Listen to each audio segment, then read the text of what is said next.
ఇంటి దొంగలను ఈశ్వరుడైనా పట్టుకోలేడని ఓ సామెత. అచ్చం అలాగే వారంతా కన్నం వేశారు. తామున్న పదవి మరిచి చిల్లర వేషాలకు దిగారు. ఆలయాల్లో ఉన్న విలువైన వస్తువులు సామాగ్రిని నల్లబజార్కు తరలించారు. ఉమ్మడి కడప జిల్లాలో అసలేం జరిగింది, భక్తులేమంటున్నారు? హావెలు.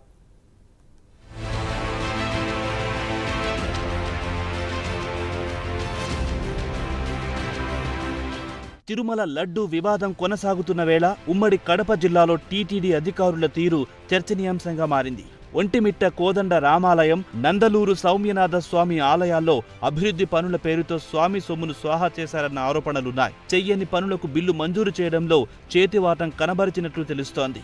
పై అధికారుల కళ్లు కప్పి దేవుడి సొమ్ముకే కన్నం వేశారన్న ప్రచారం జరుగుతోంది. అంతటితో ఆగకుండా బ్రహ్మోత్సవాల ముసుగులో అభివృద్ధి పనులు చేపట్టి గుట్టుచప్పుడు కాకుండా విలువైన సామాగ్రి మాయం చేశారన్న ఆరోపణలు వినిపిస్తున్నాయి. తోడు దొంగలకు పొత్తు కుదరక వారు చేసిన పని బయటికి పొక్కిందన్న చర్చ నడుస్తోంది. ఈ విషయం తెలిసిన ఉన్నతాధికారులు నిమ్మకు నీరెత్తినట్టు వ్యవహరించడం పలు విమర్శలకు తావిస్తోంది.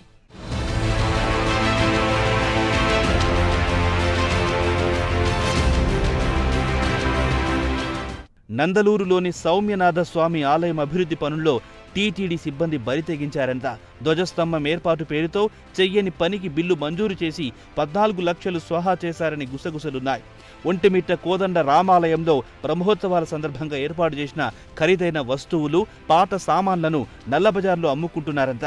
2022-23లో ఒంటిమిట్ట కోదండ రామాలయం బ్రహ్మోత్సవాలకు 80 లక్షలకు టెంకాయ టెండర్లు పిలిచారు. వేలంపాట దక్కించుకున్న కాంట్రాక్టర్ అధునాతన పట్టి మంచాలు, పరుపులు, సోఫాలు, కుర్చీలు, నిలువుటద్దాలు, స్టాండ్లు, బేషన్లు ఏర్పాటు చేశారు. బ్రహ్మోత్సవాలు అవగానే అవన్నీ మాయమయ్యాయంట. రథ మండపానికి సంబంధించి 10 లక్షల విలువైన సామాగ్రి సైతం పక్కదారి పట్టినట్లు తెలుస్తోంది.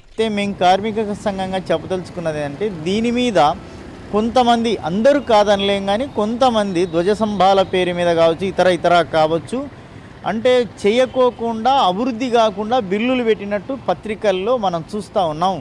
కాబట్టి దీని మీద తిరుమల తిరుపతి దేవస్థానానికి సంబంధించినటువంటి అధికారులు వీటిపైన పూర్తి స్థాయిలో విచారణ జరిపించి ఎవరైతే బాధ్యులు ఉంటారో, ఎవరైతే కరప్షన్కి పాల్పడతారో, ఎవరైతే ఇబ్బందికి చేశారో వారిపైన చర్యలు తీసుకోవాల్సినటువంటి అవసరం ఉందని చెప్పి మేము సిఐటిగా ముఖ్యంగా భావిస్తూ ఉన్నాం.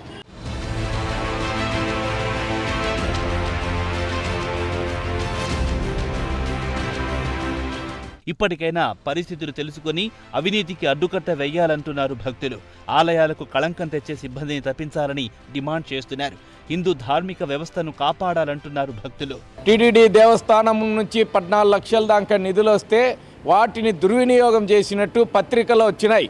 కాబట్టి పనులు చేయకుండానే బిల్లులు పెట్టుకున్నారని, కాబట్టి వాటిపైన సమగ్రమైనటువంటి విచారణ చేపట్టాలని కూడా వ్యవసాయ కార్మిక సంఘం విజ్ఞప్తి చేస్తున్నది.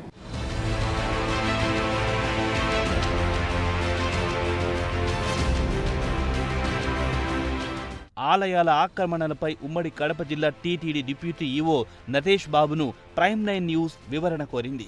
ఈ వ్యవహారంలో తనకెలాంటి సంబంధం లేదన్నారు. ఈ విషయాన్ని ఇంజనీరింగ్ విభాగం చూసుకుంటుందని సమాధానం దాటవేశారు.